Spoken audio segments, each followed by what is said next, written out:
Okay, it looks like I think we're live here. Sometimes not always able to tell, but anyway, this is It's Getting Better All the Time. Mental health outreach, providing information and support while encouraging hope and faith.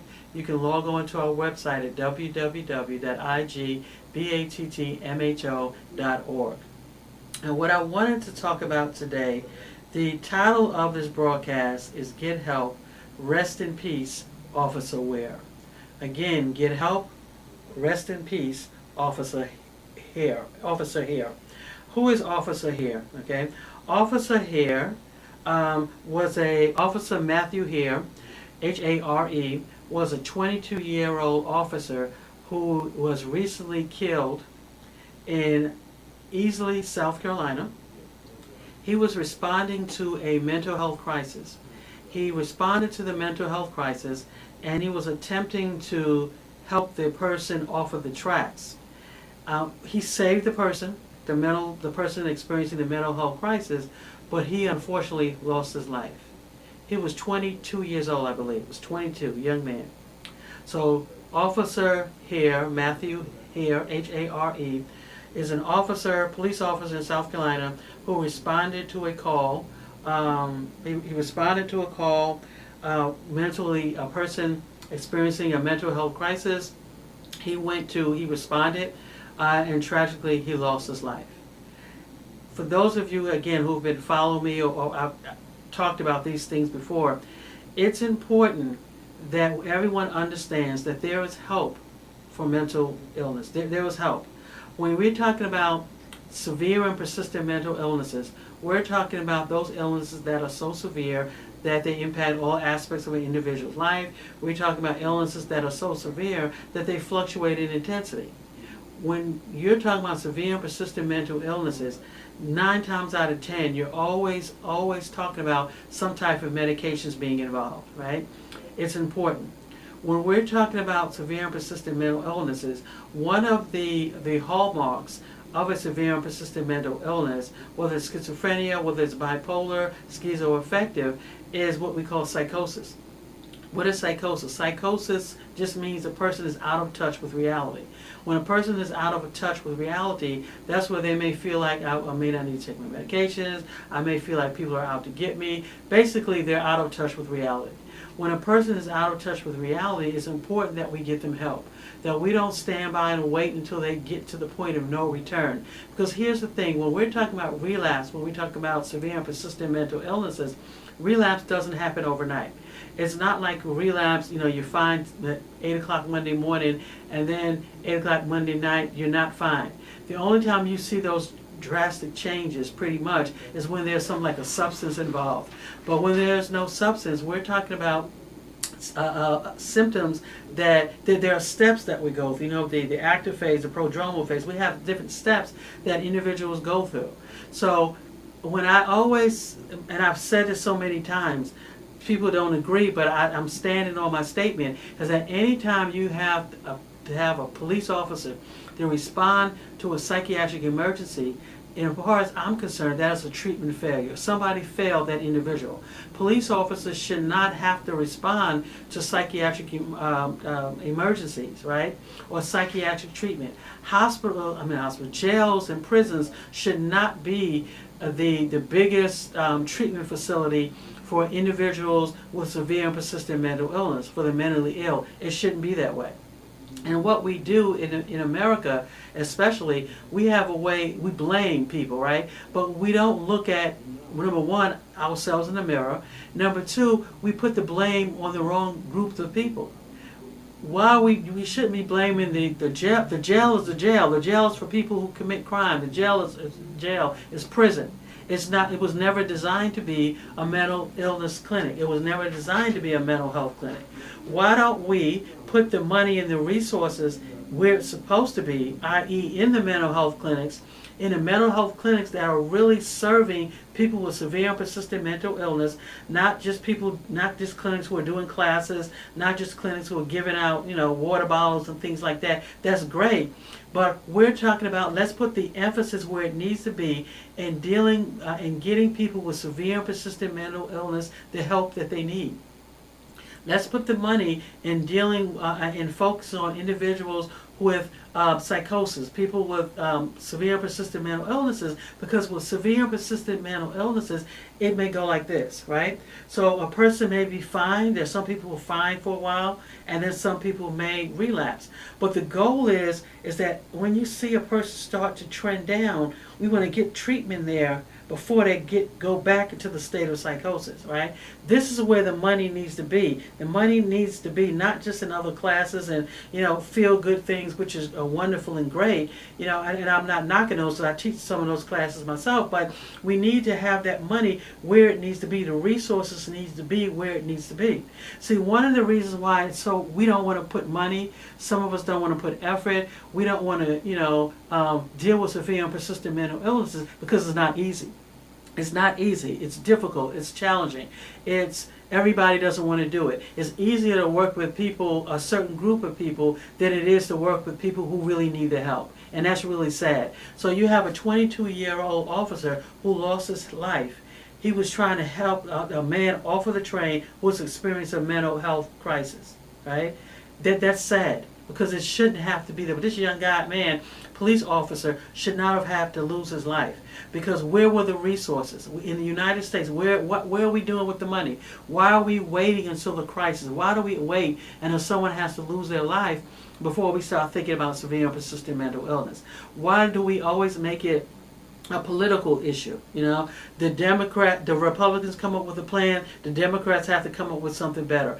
Then the Republicans have to come up with a plan, then the Democrats. Why don't we work together and come up with a plan and be honest and realize that we're dealing with people's lives, we're dealing with situations that sometimes are very challenging. There's no cookie cutter answer to some of these things that we're dealing with, but we do know what works. We do know treatment works. Okay, we do know assisted outpatient treatment works, right? AOT, that it works. We do know treatment works, right? Why are we vacillating back and forth? I like the idea. If the person who came up with the idea is someone who I like, no, that's not the case. We have people in jail right now, jail and prisons, with a mental illness who shouldn't be there. We have police officers putting their lives on the line to deal with mental health crises that they shouldn't have to deal with. Where are the mental health professionals? Where are the crisis teams? Where are the, if this person had family, where is the family support? Where are the team support, right? We can't just put everything on the police officers. Again, that is not a role that they signed up to do anyway. That is not really their job. Right? They do it because it's public safety. But where are the public safety people? Where are the mental health people? Where are the crisis team? Where are the therapists? Where are those people that should be in the street? Okay.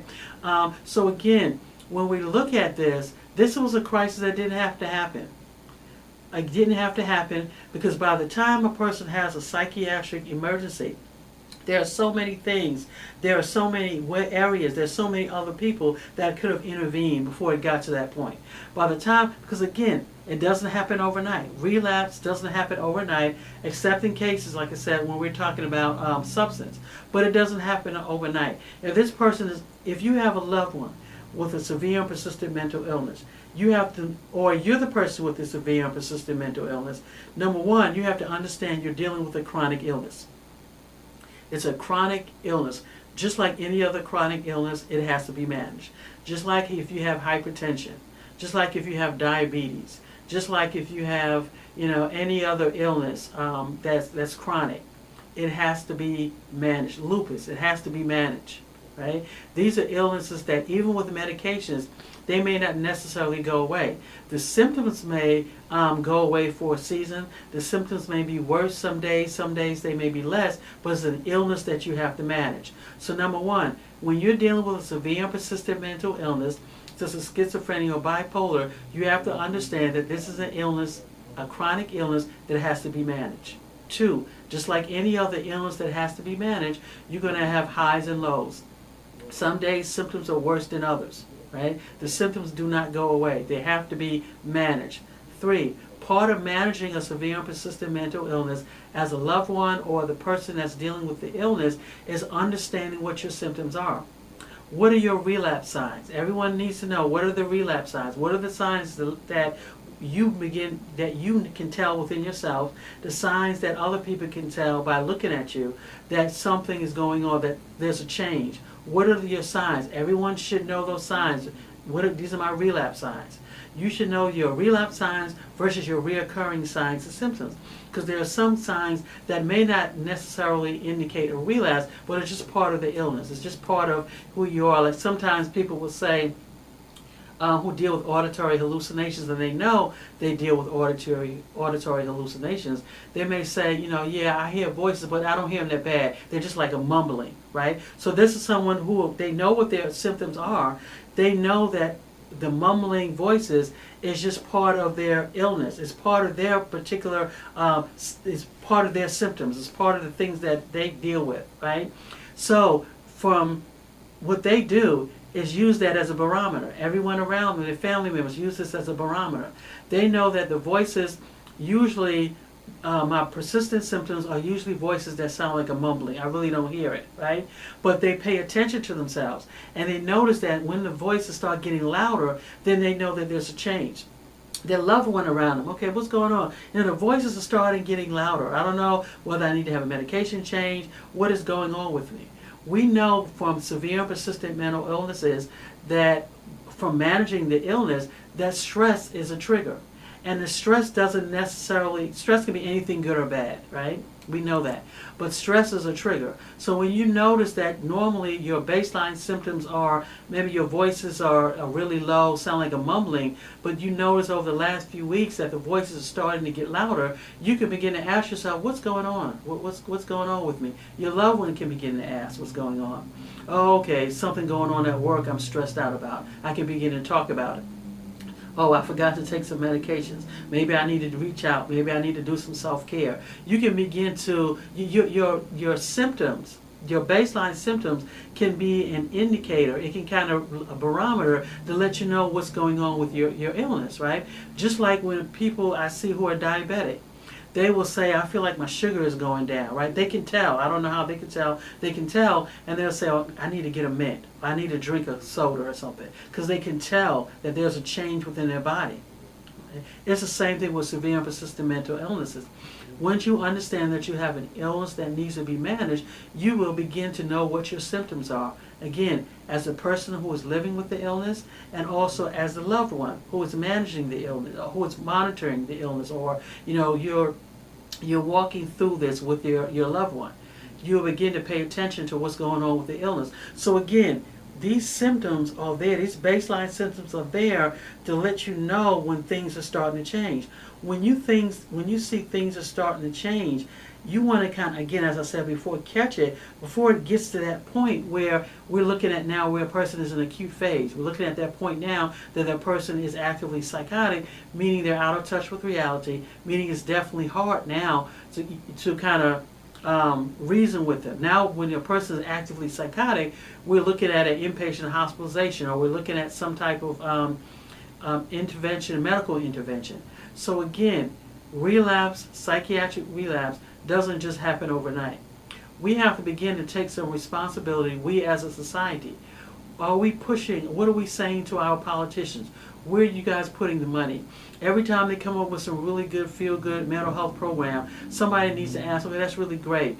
What about putting some money in for people with severe and persistent mental illness? What about putting some money in for some outreach workers who are on the ground, one-on-one, who can be there with severe and persistent mental illnesses? What about putting having a federal rule, a national mandate from the federal government that every state gets money from the federal government to establish at least one or two crisis teams? Because every state doesn't have a crisis team, right? Why don't we do that? Why don't we, make sure, again, people having the police trained. I can tell you from just my experience, the police actually do a good job. We only hear about it when something goes wrong, but the police actually do a good job because they're the ones that have to do it anyway. They're the ones that are there all the time.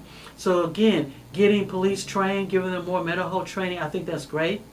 But the mental health training is good, but Well, I'll leave that. The type of training that we have to make sure that the type of training that they get is realistic training. That the type of training that they get is training that really focuses on people who are severe and persistent, who have severe and persistent mental illness. Not just people who are just, who work every day, who are doing well pretty much, and they're just kind of having a little bump in the road, so to speak. But we want to make sure that the training fits the experience, fits the situation. Okay? Why don't we make it as a federal mandate that, okay, instead of blaming the jails, instead of blaming the prisons for when something goes wrong with an individual who has a mental illness, why don't we mandate that the federal government push, that the federal government look at some of these jails and prisons that have so many people who have a mental illness, that why don't we mandate that on those jails that we have a mental health clinic. A mental health clinic that's staffed with people who are mental health professionals, or people who are mental health clinicians, right, that are there at the jail. Not necessarily inside the jail, but people who are outside the jail. Why don't we do something like that? Why don't we push AOT, assisted outpatient treatment? Assisted outpatient treatment works. I did an interview, I talked about this before. Assisted outpatient treatment works. When you have someone that's going in and out of jail, getting them into treatment, forcing them into treatment, if that's the word you want to use, in the long run pays dividend. It helps. We need to be doing more. We can't wait until a crisis happens. We can't wait till a person, an individual who's having a psychotic episode loses their life, or they go to jail and they lose their life, or a police officer loses his life trying to help someone who has a psychiatric emergency before we start thinking about something. So again, just want to let everybody know there is help out there. Log on to our website at igbatt.com. We do have some resources. There are a lot of resources out there that you can get. But go onto our website. We do have some resources. We have some links that you can go to where you can get information about help. Severe and persistent mental illnesses are treatable. They are treatable, just like any other chronic illness. They are treatable. Rest in peace to Officer Hare, Hare, the officer in South Carolina who lost his life. Young officer, 22 years old, had just recently joined the force, who lost his life. He died. He was killed trying to pull someone with a mental illness, who untreated mental illness, was experiencing a psychotic episode off of the train tracks. Our prayers go out to his family. Our prayers go out to the police force in Easley, South Carolina. And again, get help. That's all. I just want to kind of just encourage people to know that there is help available. There is help out there, right? You don't have to not get help because there's too much resources that are out there. It's important for you, your loved one, whoever you are, to kind of get the help and support that you need. So again, this is It's Getting Better All the Time Mental Health Outreach. Again, I just wanted to come before you briefly and just to kind of, I saw that and I was just, I was moved by it because again, that doesn't have to happen. People should not have to die in prison who are mentally ill, and people should not lose their life because they're trying to help someone who is having a psychotic episode. We have to normalize getting people help and putting money where it needs to be. It's Getting Better All the Time Mental Health Outreach, providing information